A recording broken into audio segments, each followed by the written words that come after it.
কিমান বছৰ পৰা বুলি নহয়, আজি কমচে কম নহ'লেও ৩-৪ বছৰ পৰা চলি আছে। ইয়াত এটা লবি জন্ম হৈছে, ইয়াত ইণ্ডিয়ান অইল কৰ্পৰেশ্যন এটা লবি জন্ম হৈছে। এই লবিটো কি হৈছে, কণ্ট্ৰেকচুৱেল মানুহ যিখিনি আজি বছৰ ধৰি কাম কৰি থকা মানুহখিনি ঘপকৈ কথা নাই বতৰ নাই বিনা কাৰণত হয় বোলে মানুহকেইজনে কিবা কৰিছে, একো নকৰা চৰ্তত তেখেতলোকে বিনা চৰ্তত মানুহকেইজনক বহিবলৈ তেখেতলোকে কৈছে। আৰু মেইন কথা কি আছে, ইয়াৰ ডিগবৈ IOC ভিতৰত যিকেইজন HR বিভাগৰ অফিচাৰ আছে তেখেতলোকে কোনো আমাৰ শ্ৰমিকৰ কথা কোনো ৰেছপন্স নিদিয়ে। আৰু তেখেতলোকৰ ওচৰত যদি ফোন আমি যদি কল কৰোঁ তেখেতলোকে কোনো কলৰ জবাব উত্তৰ এনচাৰ নিদিয়ে। আৰু প্লাছ হ'ল কি, তেখেতলোকে নিজৰ মন মৰ্জি যেন তেখেতলোকৰ এই ইণ্ডিয়ান অইল কৰ্পৰেশ্যন তেখেতলোকৰ প্ৰতীক সম্পত্তিৰ নিচিনা ব্যৱহাৰ কৰিব ধৰিছে। সেইটো অনুপাতত আজি প্ৰত্যেক কৰিবলৈ আহিছোঁ আমি গোটেই আমাৰ ডিগবৈ ইণ্ডিয়ান অইল কৰ্পৰেশ্যনত যিমান ৰিফাইনেৰী বাহিৰৰ ভিতৰত যিমান আমাৰ কণ্ট্ৰেকচুৱেল শ্ৰমিক আছে, আমি আজি এই আপোনালোকৰ মিডিয়া থ্ৰুৱেদি মেনেজমেণ্টক সুকীয়াই দিব বিচাৰিছোঁ যে আগন্তুক যদি আমাৰ শ্ৰমিকৰ 7 তাৰিখৰ ভিতৰত যদি পে'মেণ্ট নকৰে আৰু প্লাছ বিনা কাৰণত যদি আমাৰ শ্ৰমিকক কামৰ পৰা বঞ্চিত কৰে আৰু আমি আমাৰ যিখিনি প্ৰাপ্য সেই প্ৰাপ্যখিনি যদি আমি নাপাওঁ, ইয়াতকৈ আমি তীব্ৰ আন্দোলন গঢ়ি তুলিম। আৰু এইখিনিতে আপোনালোকৰ কথা কৈ দিছোঁ, আমি ইমান ডাঙৰ এটা ইণ্ডাষ্ট্ৰীত কাম কৰোঁ, কিন্তু আজি মেনেজমেণ্টে আমাক এনেকুৱা ধৰণৰ মাহিয়া চকুৱে চাইছে। আমি PP নামত যিটো আমি সাধাৰণ এখন এযোৰ ছেফটি শ্বুৰ, এযোৰ হাত মোজা, এযোৰ আমাৰ ছেফটি নামত PP নামত একো এটা আমি নাপাওঁ। যিহেতু কোম্পানীৰ পৰা বহুত বস্তু আহি থাকে, কিন্তু আমাৰ কোনো দিনত বছৰেকৰ মূৰত এযোৰ আমি ছেফটি শ্বুৰ চাবলৈ সক্ষম নহওঁ। আৰু যিটো ছেফটি শ্বুৰ দিয়ে আমাৰ দুমাহো নাযায়।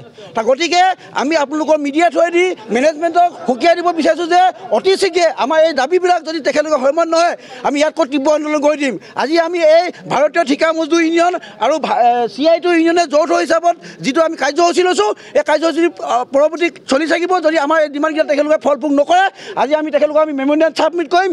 এই মেম'ৰিয়েলত আমাৰ সম্পূৰ্ণ উল্লেখ আছে, যিহেতু আমি তেখেতলোকক দিয়া হৈছে, আগতো দি আছোঁ এখন মেম'ৰিয়েল, সেইখনত কোনো ৰিপ্লাই এতিয়ালৈকে তেখেতলোকে দিয়া নাই।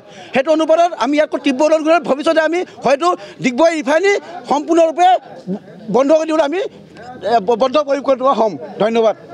প্ৰথমে মই আপোনালোকক ধন্যবাদ জনাইছোঁ। আমাৰ এই বিপদৰ সময়ত আপোনালোক আহি আমাৰ যি সমভাগী হৈছেহি, আশা কৰোঁ আমাৰ এই বাতৰি যাতে গোটেই অসমত প্ৰচাৰিত হয়। কাৰণ আজি এই ডিগবৈ ঠিকা শ্ৰমিকসকলে যি ধৰণৰ কষ্ট কৰে, সেই কষ্টৰ বিনিময়ত আজি আইনী ব্যৱস্থাৰ মাজত যি সোমাই থকাৰ পিছতো আজি 10 তাৰিখৰ ভিতৰত 7 তাৰিখৰ ভিতৰত মজুৰি পাব লাগে, দৰমহা পাব লাগে। এই দৰমহা আজি 2-3 মাহ হৈ যোৱাৰ পাছতো আজি এই ঠিকা শ্ৰমিকৰ কাৰণে মেনেজমেণ্ট আৰু ঠিকাদাৰে কোনো ধৰণৰ চকু দিয়া নাই। আমি বাৰেপতি মেনেজমেণ্টক চিঠি দি আছোঁ, বাৰেপতি ঠিকাদাৰক আমি জনাই আছোঁ যে আমাৰ ঠিকা শ্ৰমিকসকলে আজি 2-3 মাহ ধৰি মজুৰি পোৱা নাই, আপোনালোকে সোনকালে মজুৰি দিয়া ব্যৱস্থা কৰক। তাৰ পাছতো আজি এই মেনেজমেণ্টে ঠিকাদাৰৰ বাহিৰৰ ঠিকাদাৰক আনি তেওঁলোকে ভিতৰত সোমোৱাই লৈ গোপন মিতিৰালি কৰি আজি ঠিকা শ্ৰমিকক প্ৰতাৰণা কৰি আছে। আমি আজি বাধ্য হৈছোঁ এই আন্দোলনৰ কাৰ্যসূচী ল'বৰ কাৰণে। যদি আমাক 10 তাৰিখৰ ভিতৰত যদি আমাক এই শ্ৰমিকসকলক যদি দৰমহা নিদিয়ে, আমি ইয়াতকৈ তীব্ৰ আন্দোলন গঢ়ি তুলিম।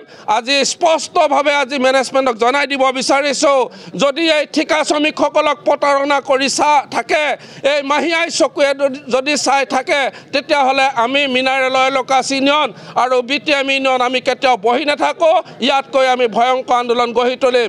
যিহেতু আজি এই মেনেজমেণ্টক আমি বাৰে জনাই আছোঁ যে ঠিকা শ্ৰমিকসকলে কিয় প্ৰতাৰণা কৰি আছে, ঠিকা শ্ৰমিকসকলক কিয় দৰমহা দিয়া নাইকিয়া।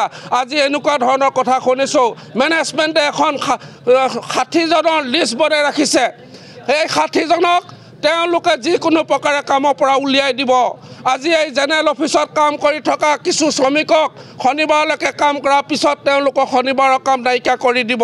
আজি 4জন শ্ৰমিকক অলৰেডি কামৰ পৰা বহুৱাই থোৱা ব্যৱস্থা কৰিছে তেওঁলোকে। আমি তাৰ প্ৰতিবাদ হিচাপে আজি এই জেনেৰেল অফিচৰ সন্মুখত আমি ধৰ্ণা কাৰ্যসূচী লৈছোঁ।